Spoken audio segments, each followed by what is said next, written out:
Bout à bout, au départ, c'est une association qui est créée en 2016 et qui vise à remettre en place la consigne et la réutilisation des bouteilles et des bocaux en verre. L'activité de Bout à bout elle se structure en 3 points. Premièrement, on accompagne les producteurs dans la transition vers des emballages réutilisables, donc principalement des bouteilles en verre qui sont suffisamment solides pour subir différents cycles de lavage. Et puis également, on accompagne aussi sur la partie étiquette. Il faut que les étiquettes partent bien au lavage. Deuxièmement, on développe tout le réseau de collecte et de récupération des bouteilles. Et donc du coup, ça passe par le développement dans les cafés, les magasins bio, les cavistes ou même les systèmes de livraison à domicile pour proposer aux consommateurs des solutions de récupération de leurs bouteilles. Et notre troisième métier, qui est le métier principal, en fait, nous on opère la collecte, le tri des bouteilles par format et puis leur lavage. Notre modèle économique est basé sur la revente des bouteilles. Donc, Bout à bout, aujourd'hui, c'est un projet qui est en pleine accélération. Il y a 2 choses marquantes. La première, c'est qu'on est en train d'ouvrir notre propre usine de lavage avec un investissement de 2,5 millions d'euros sur 2023. Et puis deuxièmement, un fort développement aussi sur l'activité GMS, sur la présence en GMS pour remettre la réutilisation des bouteilles au centre de l'habitude de consommation des Français. Et nous accueillons immédiatement Yann Priou, directeur de la société Bout à bout. Bonjour Yann. Ouais, je vous laisse prendre le micro. Bonjour. Bravo. Merci. Pour avoir reçu ce prix. Alors c'est vrai qu'on revient finalement aux anciennes pratiques. C'est un peu ça qu'on comprend, parce que moi, ma grand-mère ramenait les bouteilles au supermarché quand elle les avait utilisées. Alors c'est pas tout à fait ça, mais dans l'esprit, voilà, c'est d'utiliser ce qui peut l'être pour le réutiliser derrière. Absolument. J'aime dire que notre start-up ne devrait pas exister. En fait, le métier aurait dû perdurer. Mais le fait qu'on ait abandonné la pratique de la consigne et de la réutilisation, ça nécessite de travailler sur des innovations pour effectivement remettre cette pratique en simplicité pour les différents opérateurs. Bout à bout existe depuis combien de temps? Alors, comme c'était dit dans la vidéo, au départ, ça a été créé en 2016 sous un format associatif par Célie Couchet. Et puis, le dispositif a grandi et en 2021, on a transformé en entreprise. Et c'est à ce moment-là, moi, que j'ai rejoint le projet pour accompagner sa phase industrielle. Et donc, voilà. Avec une nouvelle usine, une propre usine de lavage. Absolument. On a une slide à diffuser. On va peut-être se baser sur cette slide pour faire un premier point explicatif sur Bout à bout. Alors, oui, que voit-on sur ces images? En quelques mots, c'est un peu ce qui était dit aussi dans la vidéo. Nous, ce qu'on fait, c'est qu'on opère une filière de réemploi des bouteilles en verre. Et donc, ça passe par plusieurs étapes. Déjà, il y a un travail auprès des producteurs, des industriels de la boisson pour les accompagner dans la mise en place de bouteilles réutilisables. Ensuite, on développe tout un réseau de collecte. Et la spécificité, c'est qu'on n'est pas que sur... Alors, les gens qui sont là sont peut-être dans des cafés, hôtels, restaurants. Ils ont l'habitude de la consigne sur certaines références. Nous, on a vraiment une approche qui est multicanaux et de travailler aussi sur les différentes gammes de produits. Et donc ça, c'est une force qu'on peut avoir. J'ai une question, Je vous en parce prie. que comme il y a plusieurs images, on peut y aller un petit peu étape par étape. Vous parlez de bouteilles réutilisables. Toutes les bouteilles ne sont pas réutilisables? Absolument. En fait, l'épaisseur du verre peut jouer sur le fait qu'une bouteille puisse subir plusieurs cycles de lavage. En fait, c'est de ça dont il est question. Parce que vous voyez, ça c'est quelque chose que moi je n'avais pas du tout en tête. Pour moi, une bouteille en verre était forcément réutilisable. Eh bien, la plupart le sont. Vous avez raison et votre instinct ne vous trompe pas. Il y a quand même quelques exceptions. Mais effectivement, des bouteilles trop légères peuvent être difficiles à réutiliser.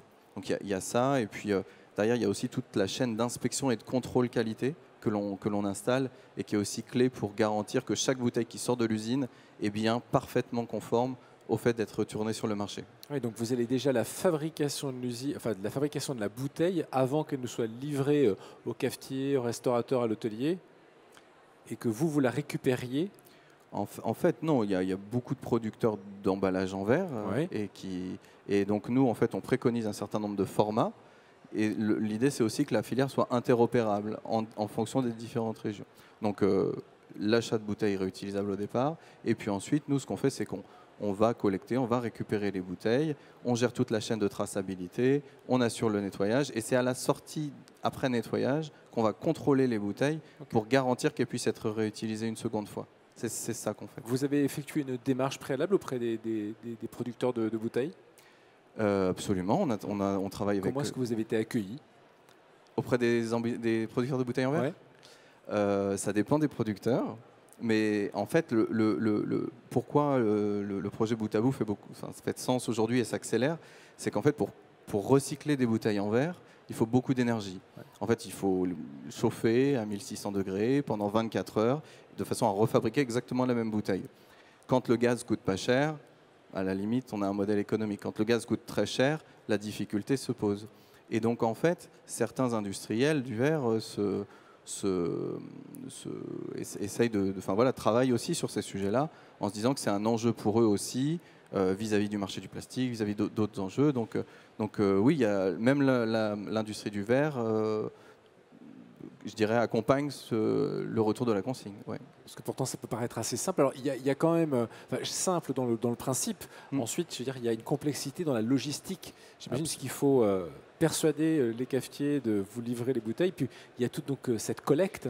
Ça aussi, il y a une organisation derrière. Absolument. Sur la partie CHR, la distribution de boissons, la distribution alimentaire, le fait que souvent les cafés, hôtels, restaurants soient livrés, ça aide beaucoup. Et donc en fait, il y a déjà pas mal de gammes de boissons qui sont en consigné. Mais là où on travaille, nous, c'est en plus sur des gammes complémentaires, des gammes régionales.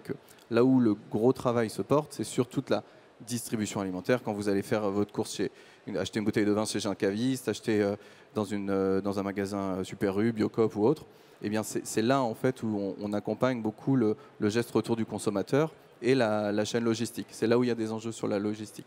Et puis après, les innovations viennent aussi du fait qu'on doit bien interconnecter l'ensemble des acteurs de la chaîne, à la fois en amont les producteurs, qui puissent avoir accès à l'ensemble des canaux de distribution, et puis l'ensemble des canaux de distribution et accès au catalogue de l'ensemble des bouteilles qui sont réutilisables.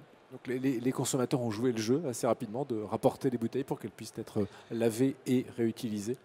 On a des échos extrêmement positifs. Là, vous voyez, on vient de démarrer deux GMS la semaine dernière. Et en fait, le retour consommateur, c'est un peu comme vous, mais c'est du bon sens. Enfin, ma grand-mère le faisait, ou je l'ai connu quand j'étais petit. Et en fait, on sent vraiment que le sujet fait sens et que les consommateurs jouent le jeu.